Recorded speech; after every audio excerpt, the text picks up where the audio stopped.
Good morning, good morning. It is almost 8 a.m. and we are waiting for just the moment to go live.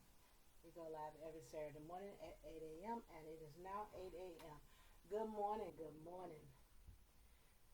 Thank you so much, all of you who are joining as we speak, and those of you who will watch this video later. Those who will be watching via YouTube, thank you so very much. We really appreciate you joining in. And just want to say thank you, thank you, thank you. This is Saturday morning with Dr. Mama Rosie Thompson. Today is May 18th. I also want to say happy birthday to my sister Pat. Happy birthday, young lady. Today we took this topic from Sister Antoinette Martin, and we're still talking about singleness, becoming our whole authentic self.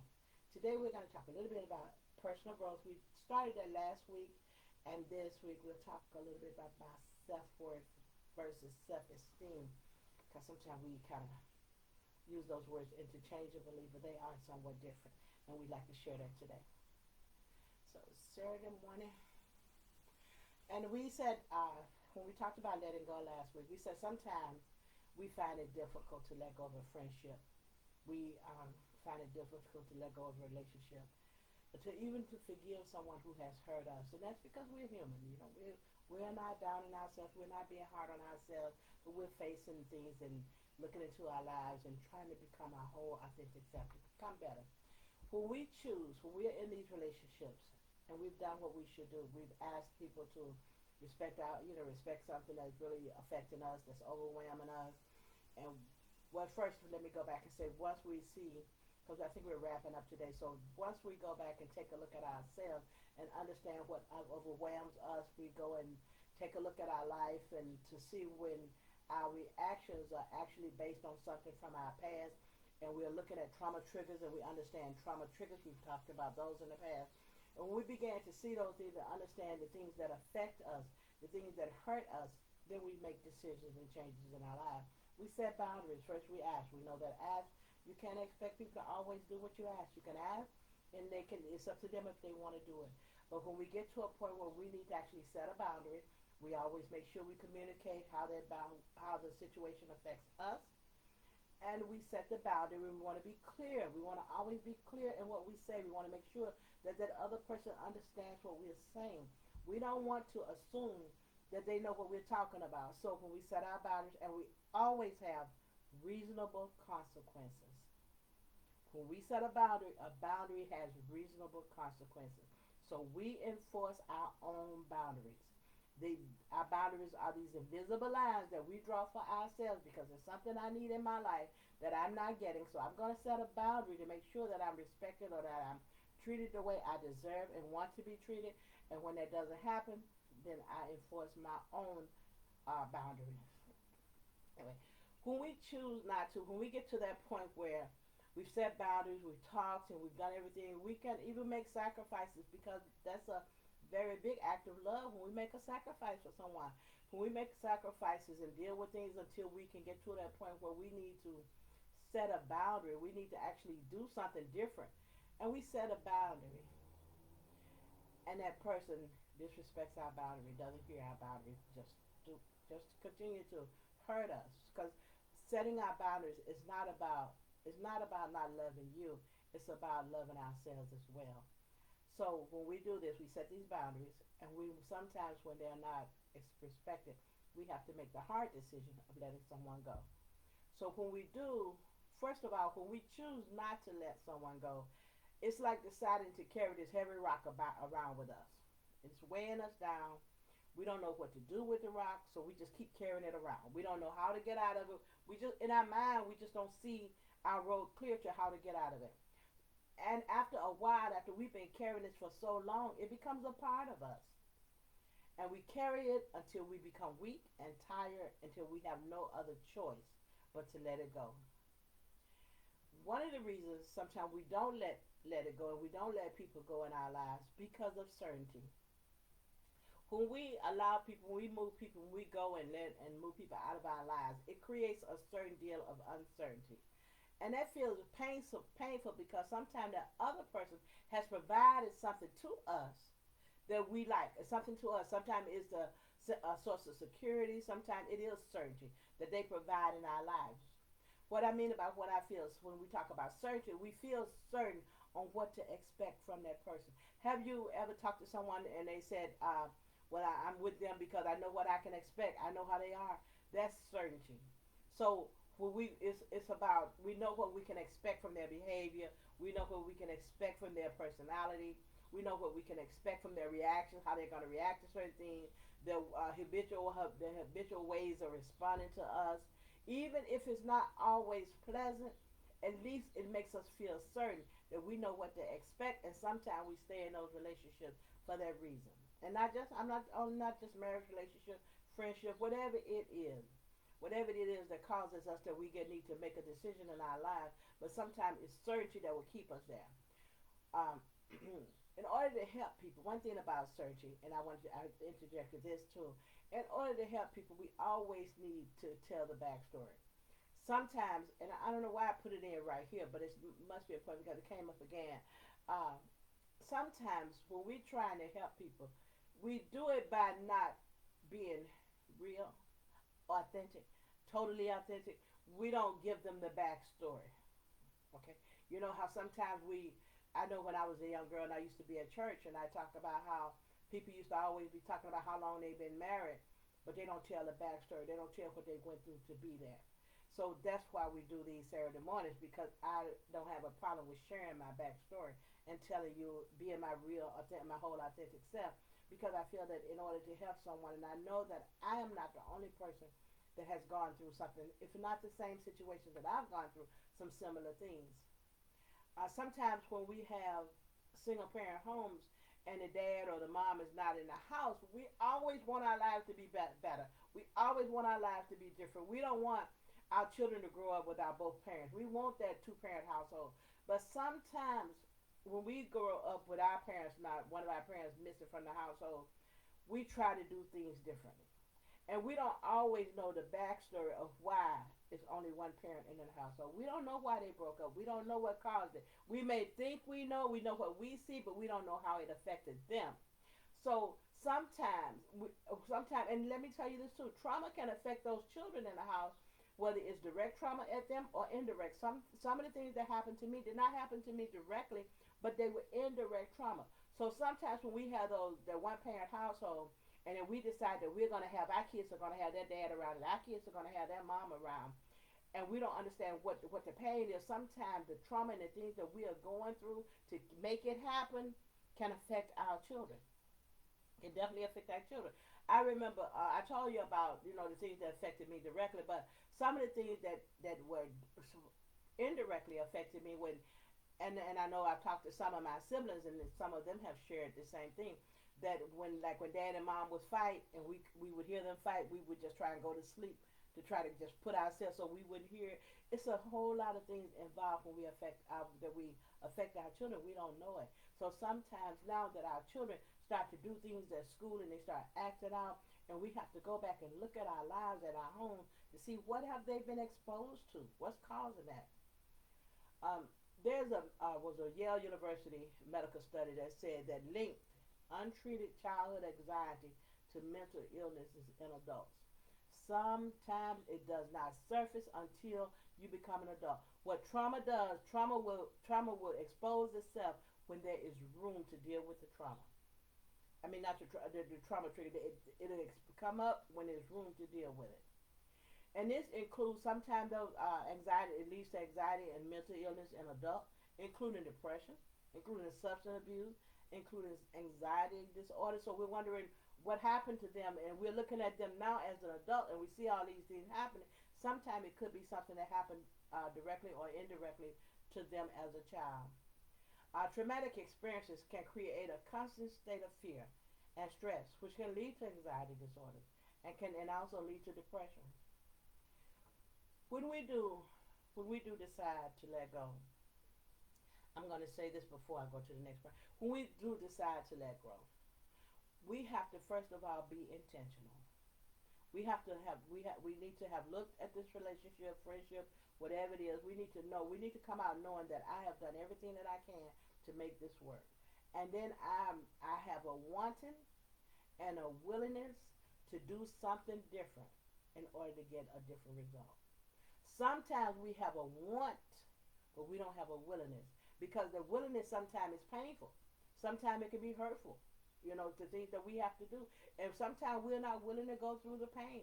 But it always stops. Personal growth and progress, any personal growth and progress, always start with a willingness, a wanting to do it, and a willingness to make it happen. So the question that came up this week was, the question that came up this week was,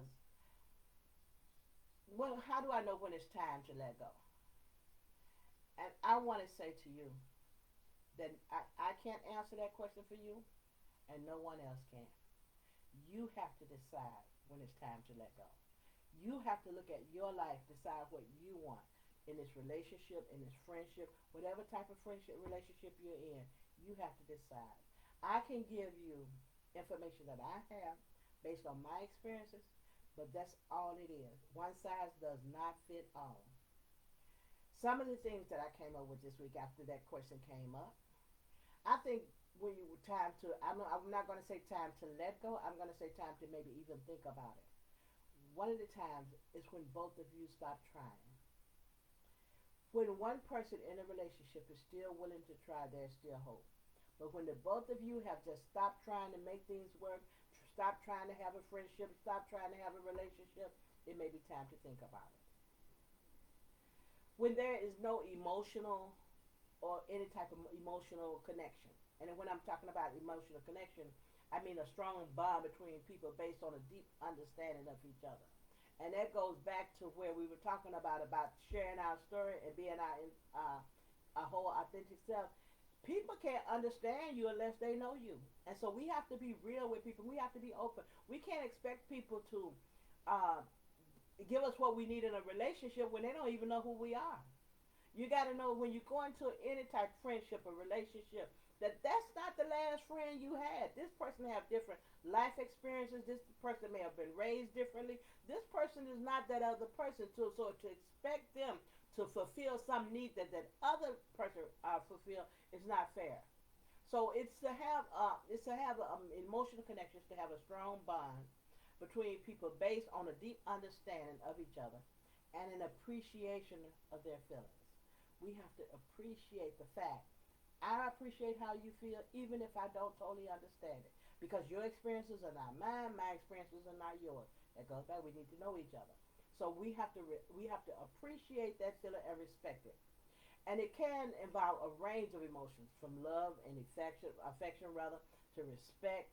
That's a big one for me. I was at a portfolio managers meeting one time, and the lady said, "Well, I want you to know what was important to me." And I said, "I just want to be respected."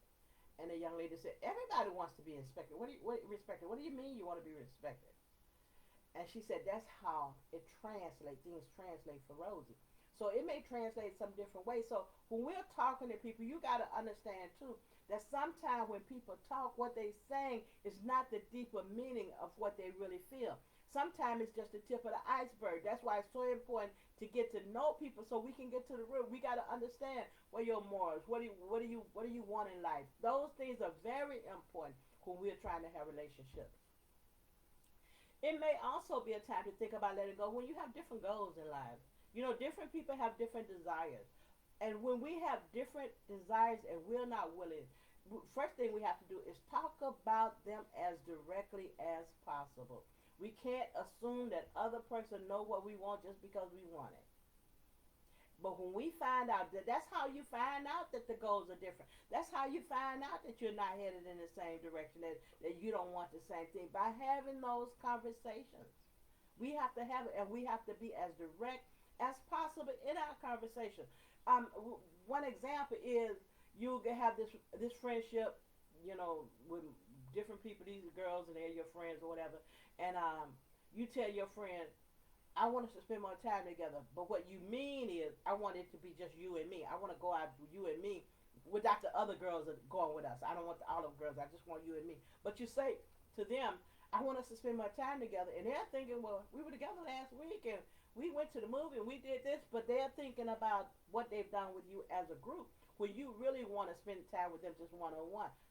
So you have to be specific. and speak as directly as possible when you're talking to other people. They are not you. They don't think like you do. They don't know what you're saying unless we make them know it. So another way time you may want to think about letting somebody go when you no longer trust each other.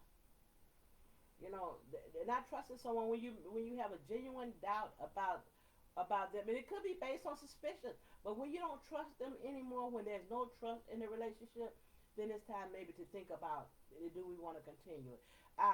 Sometimes we need to ask that hard question to some people, and sometimes we don't want to ask the hard question. And sometimes, even if we do ask the question, people sometimes have a problem answering those hard questions, like, do you really want to be in this relationship? Do you really want to be in this friendship? Well, you have to ask those questions. Sometimes we don't want to ask those questions, maybe because we fear the answer. But instead of going about our lives being unhappy and being overwhelmed and living in a position where we are just not who we should be and doing what we should do and living the life that is given to us that we deserve, then we may have to ask those hard questions and be prepared for the answer. You may be sometimes we talk about we mad with them because we don't want them, but we don't know they may not want us either. Okay. So when you can't imagine a future together in any type of relationship, if you don't see yourself, I don't know how much longer I'm going to deal with this. I don't see this going any place. It may be time to rethink it, or even to definitely to talk about it, or maybe even rethink it as well. When there's constant conflict in a relationship, and the conflicts, what I'm talking about is these serious disagreements and arguments about things that are important to you, important to that other person. We have to respect the fact that what's important to you may not be what's important to me. What's important to me may not be what's important to you. So when we get ready to have these conversations about things that are important to you or me, we need to respect each other and hear them. So when we always have any disagreement and arguments about conflicts, that's something else.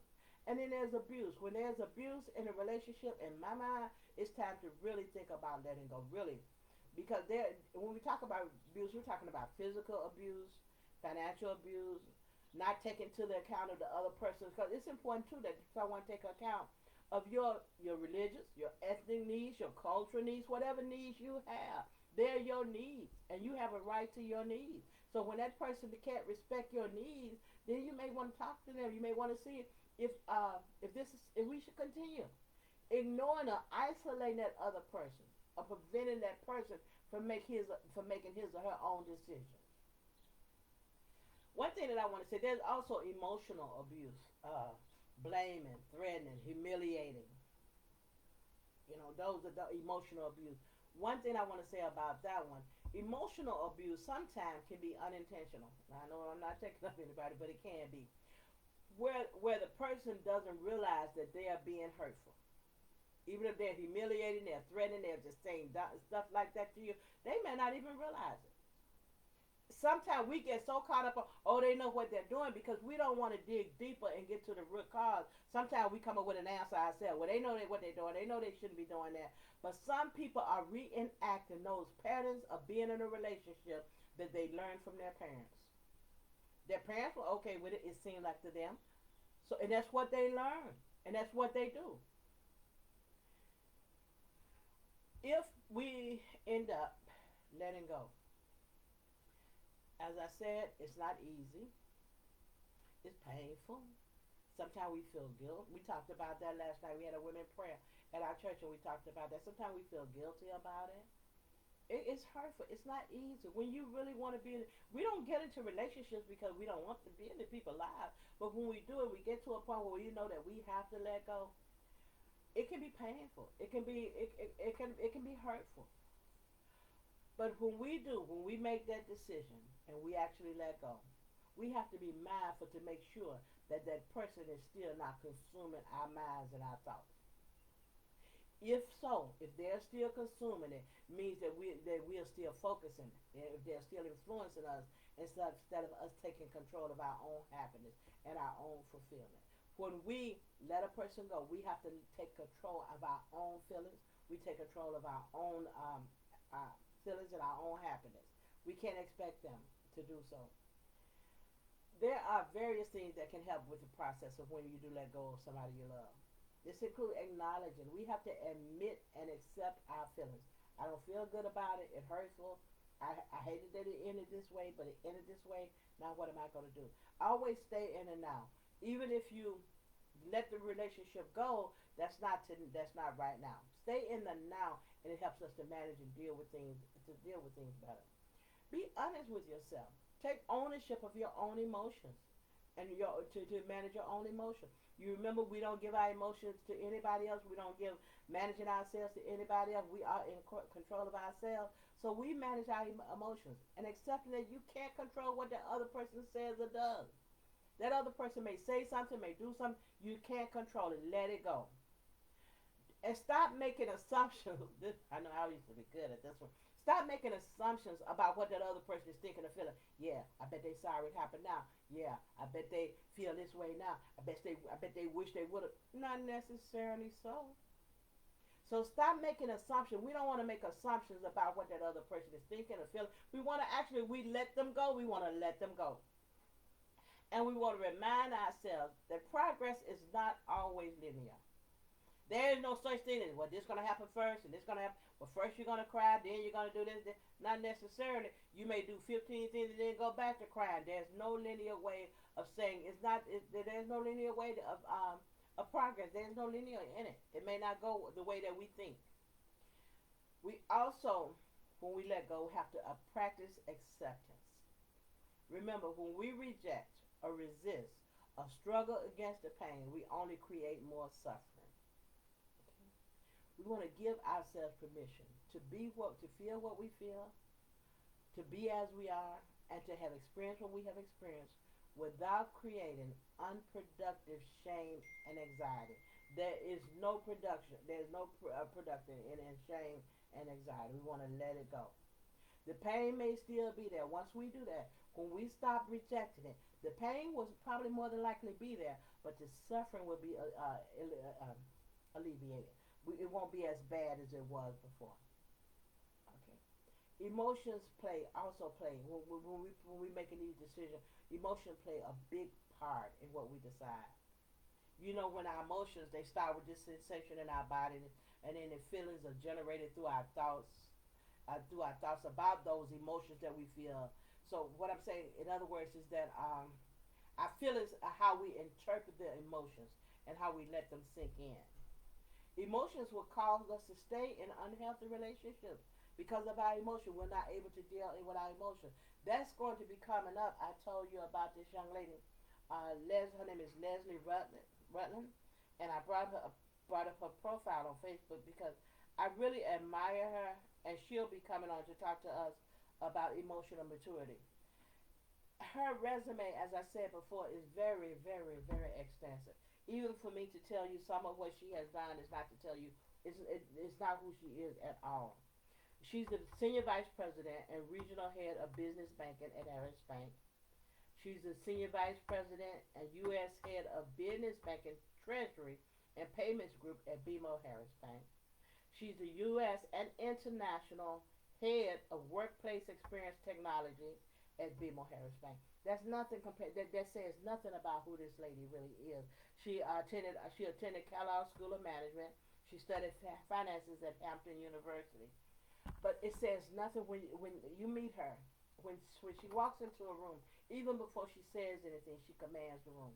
She's really, and I think that I've seen her in various settings. I've seen her emotions in various settings. Even to walk into a town hall meeting, and where other managers are like, when somebody says something, their emotions are so much different. She manages her emotions in a very positive way, and I think that she can bring something to this site. So she'll be coming on. I don't know, it maybe later this month or early June that she'll come on, and she's going to talk to us about emotional maturity.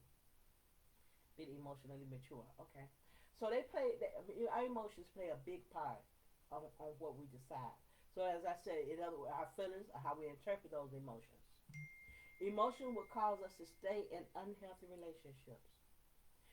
When we're talking on this side, we're not talking about how to just feel better. Because healing will make us feel better. If we not feel better, take a couple of aspirin, drink a glass of water, sometimes we feel better. But we're talking about it being authentically whole. And wholeness will allow us to move forward, to fully rebuild ourselves and repair ourselves. That's what we want. We don't want to just feel better. We want to be better. We want to be better, and we want to be, our goal is to be our whole authentic self. I also wanted to talk about self-esteem and self-worth. And the reason I wanted to talk about it was because we use those two terms sometimes interchangeably, but we mostly talk about self-esteem. How about my self-esteem? She got low self-esteem. They have low self-esteem, and I found that it's more than esteem that we're looking at. Self-esteem describes our thoughts and our feelings that we have about ourselves, of course, and it's based on the judgment that we make about ourselves in the moment. That's one thing we want to know, in the moment. So sometimes your self-esteem, depending on how you feel about yourself, can be high. Sometimes it can be low. People with low self-esteem are less confident and have a negative thoughts and feelings about themselves. So what are you thinking about yourself? That's what self-esteem is. It can be situational. It can be based on that thing that happened at work today. It can be that thing that happened with your girlfriend, your guy friend, or it can be chronic. If it becomes chronic, it can cause emotional and behavior problems. Because self-esteem involves your thoughts and feelings about yourself and your level of confidence, it isn't always consistent. It isn't always stable. Like I said, you can have high self-esteem today. You can have low self-esteem tomorrow. It depends heavily on the outer world of people. This is the part that I really want to bring up, because it depends. It can depend heavily on what other people thinking about you. It's saying it can depend on how much the task that you're doing, the external information that we're using to compare ourselves, the judge and the evaluating of ourselves. Self-evaluation that determines our self-esteem. They're based on our personal strength and weakness. If we're able to do certain things, then we can feel our esteem is high. But if we're unable to get to do something that we thought we could do, or we're focusing on our weaknesses, it can bring our esteem down lower. Positive, negative feedback from others. Some of us, sometimes we want to hear those kudos. We want to hear people saying good things about us. I used to manage. I used to manage in my previous job, and there was a young lady, and she was really awesome and a hard worker, but she didn't know what to say and when to say it, and it had held her back. Not it held her back as far as her pay. And I wanted to bring her because I saw in her, and I talked to some previous managers that managed her, and I said, "What do you do when she does that?" They said nothing. They just didn't give her a raise. They just didn't give her money, and she wasn't making money as much as other people on the team were making doing the same work, and she was actually excelling them. And I wanted to help her get to where I felt she needed to be. But working with her, I found out that it was more important for her to get kudos than it was for her to make money. She just needed somebody to say she was doing a good job. I'm telling her, if you just be mindful when you speak, and be careful what you say. Don't go and tell them what they need to do. Just do what you're doing. Yeah, but they need to do it. It was more important to her. She didn't change her behavior. She did not change it. I was able to bring her up a little bit, but not as much as she could be making if she would just pay attention to herself. So up to the feedback, what was she giving herself? What is she feeling like? This is, she focuses on their strength, but you're hurting her. She was hurting her own self, and didn't even realize it. So we focus on our strengths and our weaknesses. It depends on what we're focusing on, our mood, our stress level, our emotional state, how we compare ourselves to others. So it was more important for her to feel like she was the best than it was for her to get paid the most. Whether or not we reach a goal, that can affect our self-esteem. How we sense ourselves, how we make sense of ourselves, and our experiences can affect our self-esteem. We don't work and talk so much on this side about self-esteem. What we're talking about is our self-worth. Self-worth is a broader form of self-esteem. It goes deeper. It's more stable than self-esteem. It is less influenced by outside factors.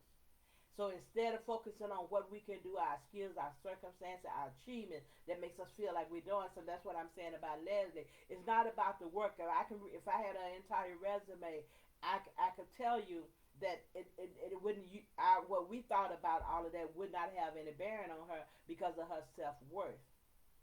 And that's what's important, our self-worth. When we're talking about self-worth, it describes our core belief that we have about our own worth and our own value. So outside forces does not cannot influence it. I know the very DNA of who I am because who I was made by. I already know the DNA. God is my always my everything. So the DNA, God created me good. I didn't know that in a sense as a kid. I didn't live that as a sense as a kid and as a younger person. But I did know it down on the inside that I was always worried. That's why I fought so hard. That's why I fought so hard to get to a place where I am now. I knew that I was valuable. I knew that I should have been worthy, but nobody else was saying it to me. And I'm so glad that my self worth was more than my self esteem because they could have affected me. They did affect me some, but they could have affected me more if I didn't know down on the inside my self worth. The core beliefs tend to be consistent. When our core beliefs about who we are and what we deserve is consistent, that's self worth. That's why self worth is less likely to change in response to how we feel, how we think, our behavior, our experiences. It doesn't change that much. A person that has high self worth is believed to have a more stable and positive form of self esteem. It provides protection against our stress, against emotional problems. It makes us healthier and happier, and we can have a more successful life when we know that we're worth. When I was a lot of times people came up against things that I did. Like, why are you doing this? And why do you want to do this? And even at my age, why are you trying to do this at your age? Nothing will ever stop me because of the core DNA of who I am. Nothing will ever stop me. Nothing will ever stop me from learning. Nothing will ever stop me from doing. I spend as many hours almost now studying and working at home for myself as I did when I had a job. I still study for my Sunday school. I still study for my Saturday morning. I still study for my Friday. I still study just to know for myself. I went back to school. And I got my dual bachelor's and master's. I went back to school and I got my doctorate. It wasn't because of anything. Because people would say, "Well, why are you getting up?" Because I remember I was going to school for my bachelor's, and then when the job decided to pay for me 100%. Because my GPA was a 3.9, I decided to get a dual, and so I still graduated 3.9 GPA, with high honors, with both for my master's and my bachelor's. Because I'm not. Some people call it a go-getter. No, it's actually because of the DNA. I know what I can do, and I don't let the outside forces tell me what I can do. Even though they affect me, they don't tell me inside of me is stronger than what people are bringing on the outside. So when we have self-worth, we're more likely to believe that we are good. We are good. We are worthy. Just because we were made that way. Regardless of what's happening in our lives, we are made that way. We feel deserving to be loved and respected from other people. We deserve it. It's up to you if you miss out on knowing us. That was a senior manager. We are still friends today. When I met her, the first time I met her at a town hall, at a meeting. And then when she came up, I said, "I'm Rosie." At that time, I was Simmons. "I'm Rosie Simmons. I'm someone you should know." And she said, "Are you?" I said, "Yes, I am. And I know that you're someone I should know." And we're still friends today. We deserve to be respected. We respect people's positions. We respect them. God knows we do. But we know that there's nobody in this world better than we are. And we know that we are no better than anybody else. Another thing now this one I had to work on. Everything, like I said, is not linear. It's not that you're going to have all of this at the same time. Some things you're going to work on. Some things you're going to already have. Some things you're going to strive to get. Accept and love yourself as you are now with no conditions or exceptions. That was one that I had a problem with because of the child Rosie in me. I didn't like her. I didn't like the little kid Rosie who was abused. And when I became the adult Rosie and had to go back and bring back the fragmented parts of myself, when we're whole, we got to have the good, the bad, the ugly. All of that's who we are. If we only want to show the good, then we're missing out on, we're not whole and we're not authentic. So when we bring back all the parts that make up who we are, I had to go back to that little girl Rosie that I hated as a kid and bring her back into my life and understand Why did you hate us? I hated her because of the abuse that happened to her. I had to understand it wasn't her fault, that there was nothing she could do. She was a kid. But I had to bring it all back. And that's why I share my story. Because as I said, James Baldwin say, my tale is the only tale there is for me to tell. I can only tell you what happened to me and hope that if someone else is going through some of the things that I have gone through, that I can help them. That's it. So we have to accept and love ourselves as we are now with no conditions or exceptions. We practice self-compassion and we treat our own self. We respect ourselves. We want respect. We have to treat ourselves with respect. We care for ourselves. We care enough for ourselves not to allow things to hinder us and to be in our lives that's hurting us. We treat ourselves with kindness. We believe in our potential to grow, to learn, to change, to improve. That's another thing when I talk about self-worth too. When I was inducted into the Roosevelt University now Hall of Fame as a alumni Hall of Fame, and people at work saying like things like, I didn't even know they had a Hall of Fame. You know, you can't make little of what I do. You know, don't let people make little of what you do. Sometimes people like I say things like I remember because I call myself Dr. Mama because that's what all my kids, those I gave birth to, and the people who call me Mama, call me Dr. Mama. So I call myself Dr. Mama sometimes on here and sometimes. And this Christian said to me that well, you know, God don't care about your title. I said, well, maybe he doesn't care about yours, but he cares about mine. He gave some prophets, he made some evangelists, he made some apostles. Yes, he does care about it. It says that, God, I appreciate you giving me this life. I appreciate you allowing me to live. I appreciate that you gave me the strength and energy and the do and the mind to do and to grow. That's what it says. So he cares about mine and he cares about you. When we work on our self-worth, we don't let the outside influences make us feel any way.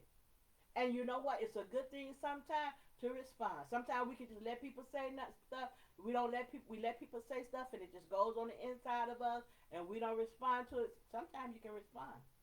You can be like my son Dave. So where you at? He said, where you at? He said, where I'm going. He said, where you going? He said, where I'm at. You can respond. We have flaws. We do. I have many flaws and I make mistakes.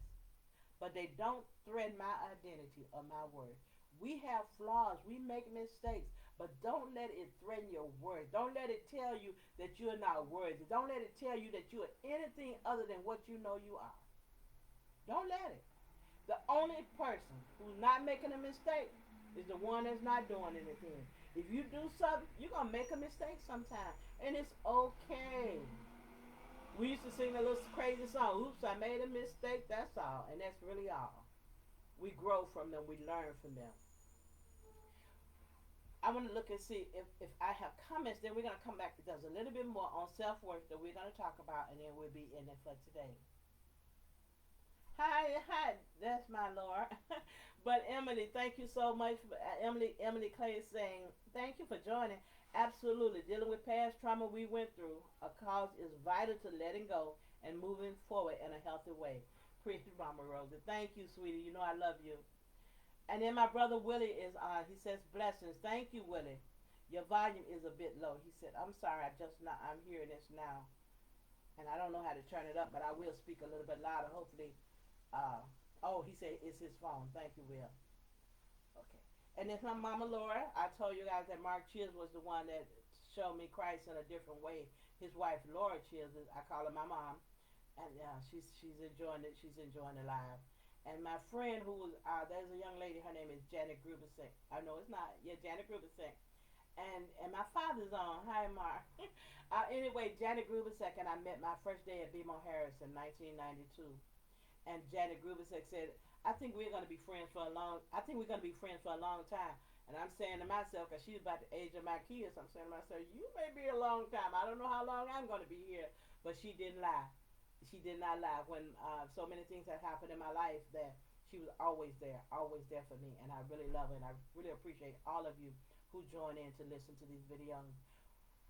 Another thing we're going to go and talk about this, and then I think we'll be in it for today. Self-worth is based on an individual's inherent or your inborn value as a person. It's not based on any external factors such as your achievement, such as your appearance. You know, we talked about pressure last night at the women prayer, and there's so much pressure to be what somebody else think you ought to be, to do what somebody else think you should do. You do what you feel you should do, what's best for you. Even when we make sacrifices when we feel that we can make that sacrifice for somebody else. But if it's bothering us, if it's affecting us, then we don't have to make the sacrifice. We do what we feel that we should do. And we don't hold things against ourselves. We give ourselves grace to be okay with the decisions that we made. It gave us some examples of self-worth.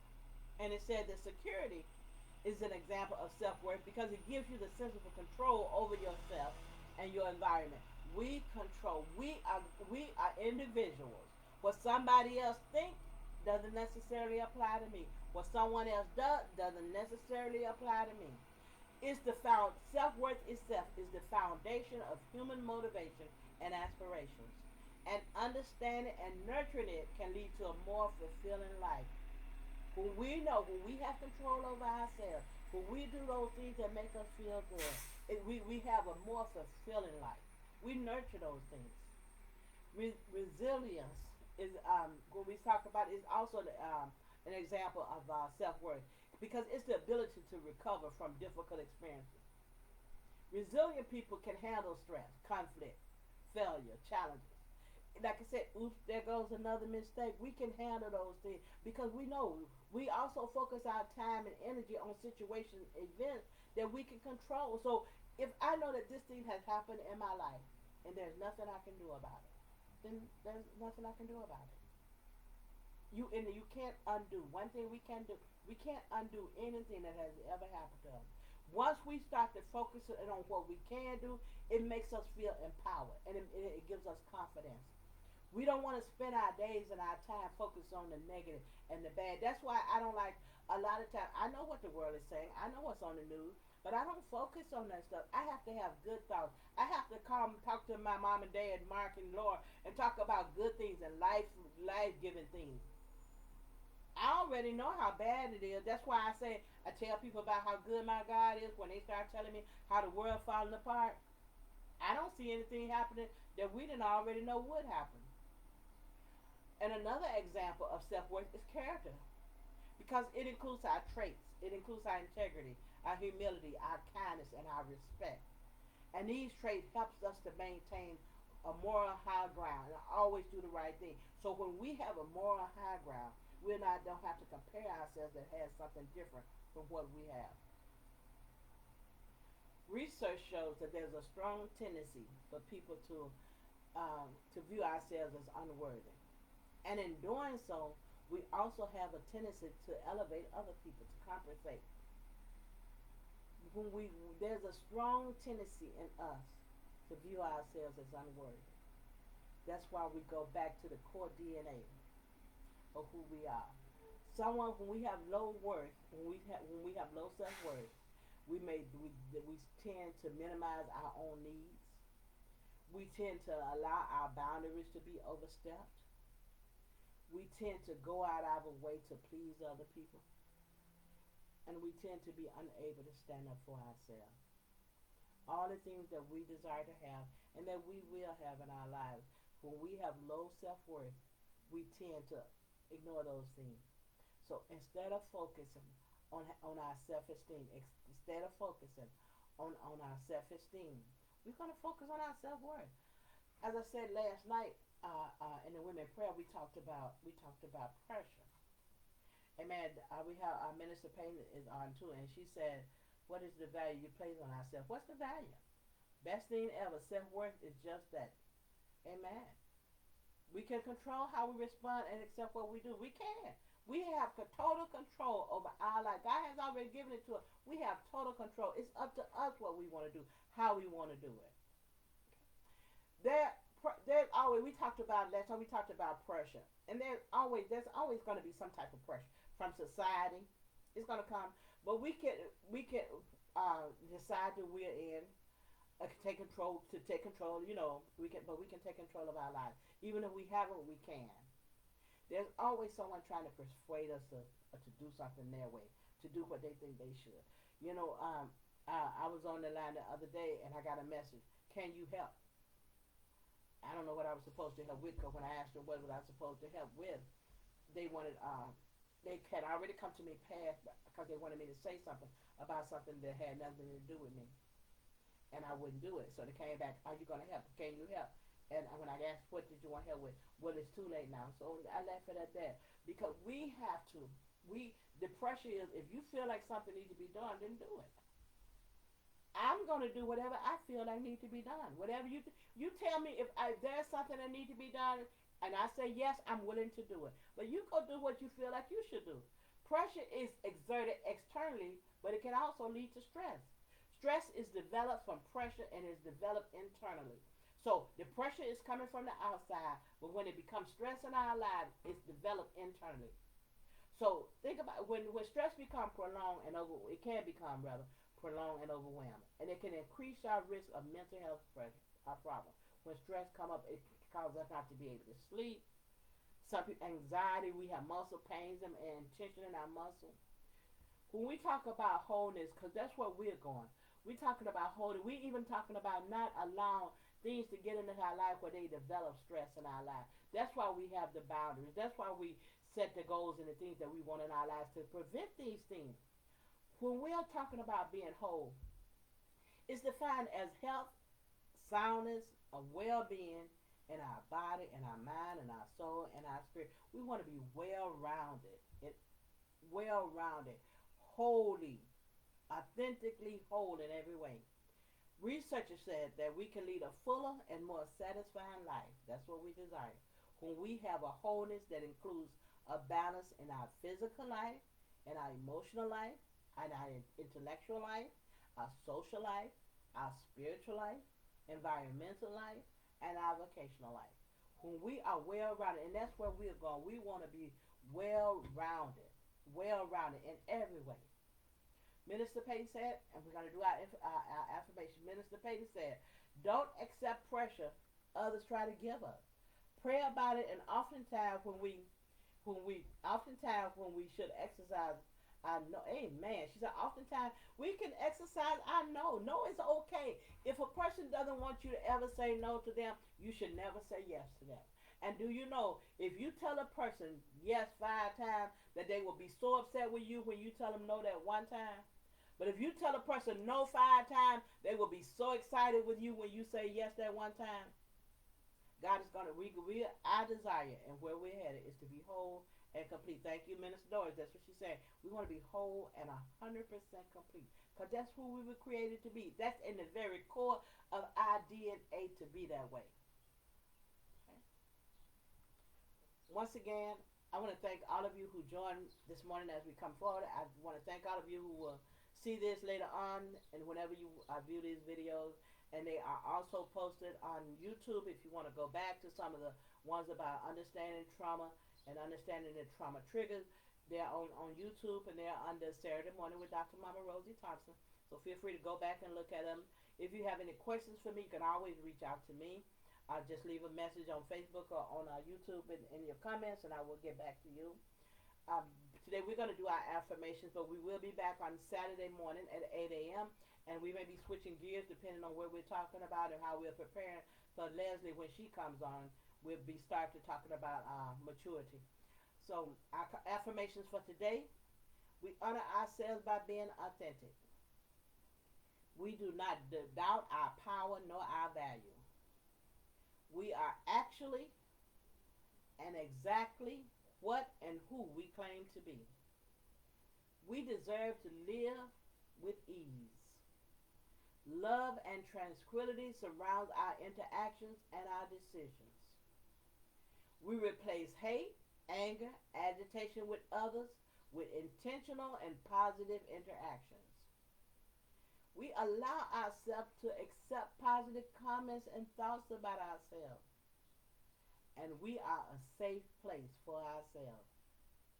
I want to say again, thank you so much for joining today. You all have a great Saturday, and I will be back Saturday morning. I'll actually be back Friday morning. I'll go live Friday morning where I'll bring the message on that international prayer line that I'm on. But I'll post that, and I'll be back on Friday morning around 6 a.m. to bring a message, and then I'll be back on Saturday morning with Dr. Mama Rosie Thompson. Thank you all so much for joining, and have a wonderful day. Goodbye.